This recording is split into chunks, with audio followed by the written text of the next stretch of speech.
Anitha good morning. Good morning. ఏం చేస్తున్నావు?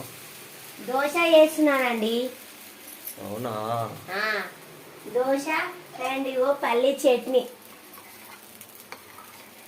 మీ అందరికీ గుడ్ మార్నింగ్ అండి. ఛాయలు ఏమన్నా తాగిరా? ఏం చేస్తుర్రు? మా ఛానల్ ఫస్ట్ టైం చూసినట్టయితే సబ్స్క్రైబ్ చేసుకోండి, లైక్.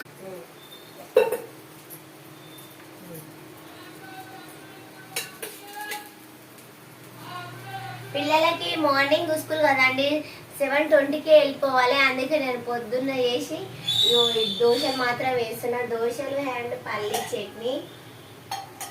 పిల్లలు మార్నింగ్ అన్నం అయితే తినరు, స్కూల్కి పోతారు కదా, మరి కొంచెం ఆకలి వేస్తుంది. అందుకే మనం ఏదో ఒకటి చేయాలి తినడానికి. నేనైతే ఇక మా ఇంట్లో దోశ, మా ఇంట్లో ఎక్కువ దోశ అంటే ఇష్టం. అన్న డబల్ టచ్ చేసి తిందు నారా. దోశ చట్నీ దోశ వేసిన తిందు రండి నాన్న. ఓకే అమ్మా.